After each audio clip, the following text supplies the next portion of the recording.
A Páscoa. O capítulo 12 de Êxodo tem sido chamado de o álbum ilustrado da redenção. É um dos mais completos, mais claros e mais simples prefigurações da salvação pelo sangue do Cordeiro.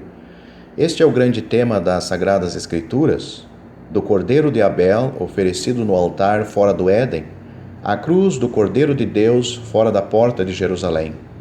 Sobre isto, os profetas falaram e salmistas cantaram, e a nova melodia dos céus será sempre: Tu nos redimiste para Deus pelo teu sangue.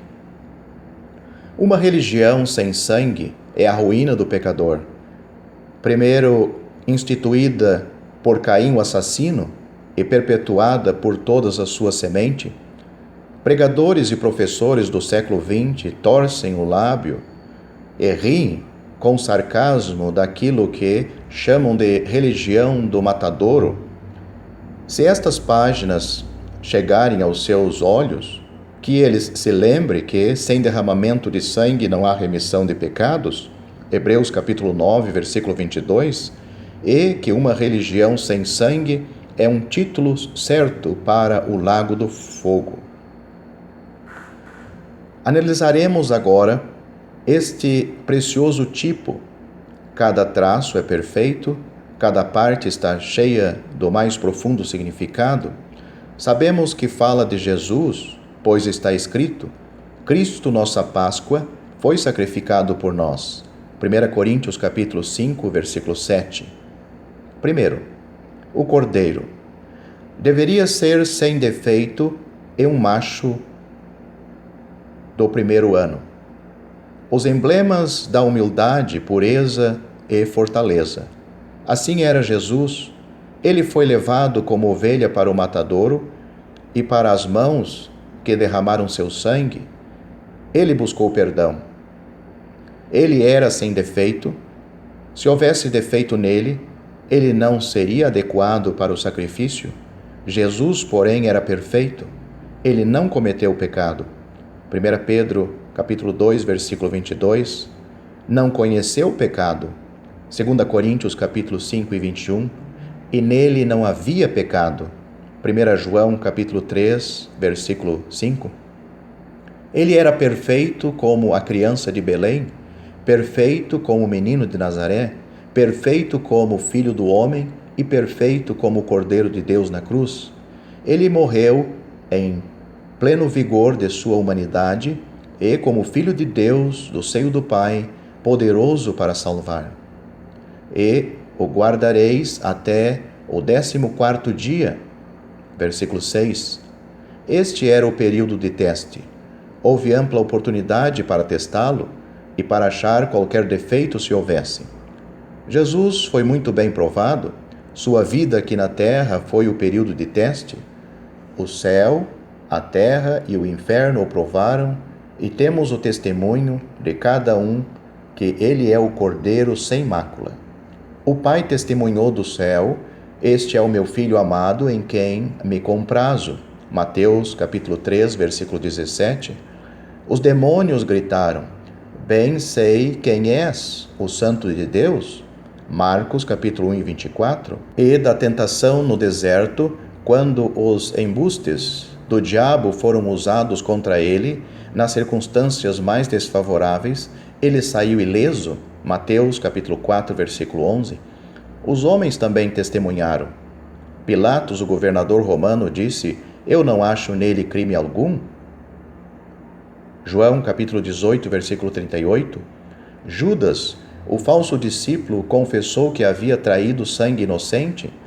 Mateus capítulo 27, versículo 4. O centurião que presenciou sua agonia na morte reconheceu que ele era um homem justo. Lucas capítulo 23 e versículo 47.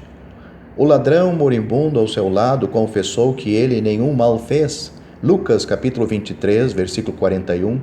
Assim também seus próprios inimigos deram testemunho sobre Jesus como o Cordeiro sem mácula, precioso, perfeito e sem defeito, o Cordeiro de Deus, sem mácula e sem defeito.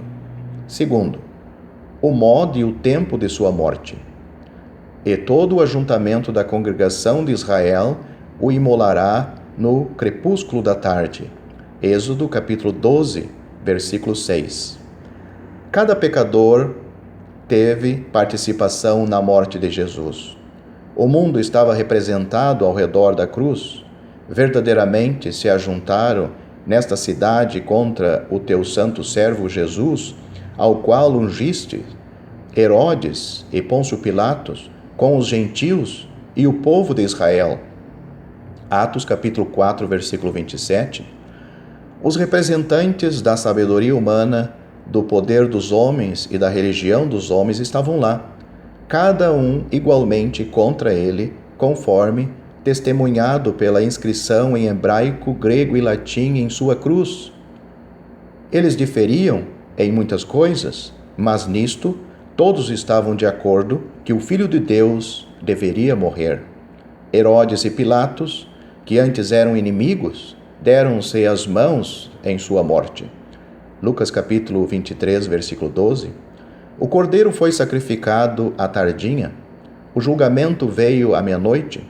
Houve tempo apenas para aspergir o sangue, mas tempo nenhum para perder. Este é o dia do reino da graça. À meia-noite, escura como o julgamento está se aproximando. Terceiro, o uso feito do sangue. O sangue foi posto numa bacia e um molho de ensopo foi preparado para usá-lo. Veja agora a figura da salvação do pecador.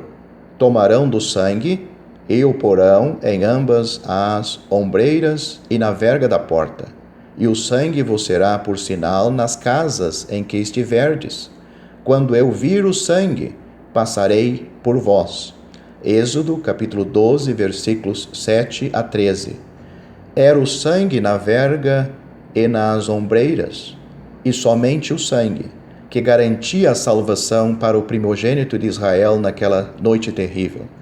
Não era o cordeiro vivo, amarrado à porta, nem mesmo o sangue na bacia, mas o sangue aplicado e espargido na porta, onde o primogênito vivesse.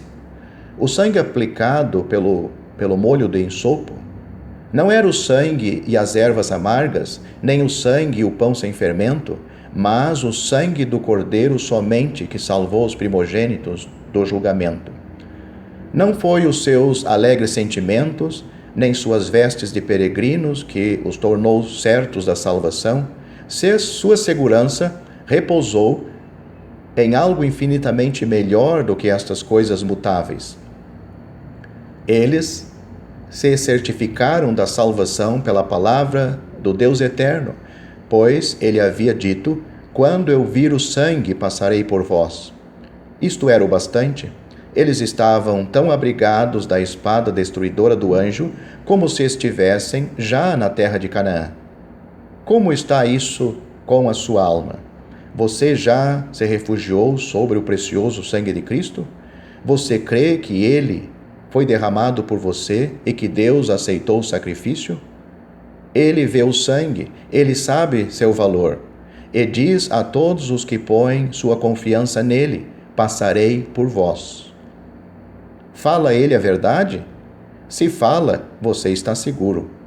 Fora, então, com as dúvidas e temores, situações mutáveis e sentimentos. Que importava a um israelita protegido pelo sangue como ele se sentia ou o que ele temia, uma vez que Deus fosse fiel à sua palavra? Passarei por vós. Nem seus sentimentos, nem seus temores jamais poderiam fazê-lo mentiroso.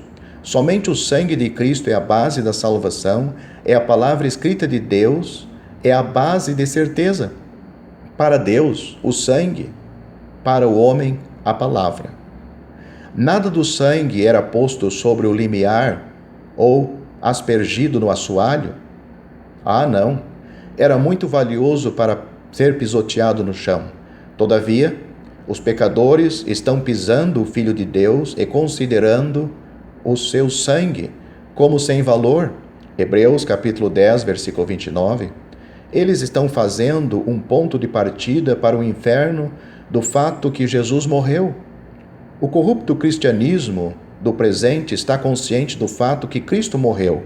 Católicos romanos, protestantes e não convertidos, de modo semelhante, creem nisso. Mas é como o sangue do cordeiro pascal na bacia? Não é usado? Não é apropriado pela fé? Não são salvos? Porque não o espargiram? Porque não acreditam no seu poder e no seu valor? Como você trata o sangue de Cristo? Você está salvo ou está exposto ao juízo? Está ele acima de sua cabeça, aceito, ou debaixo de seus pés e rejeitado?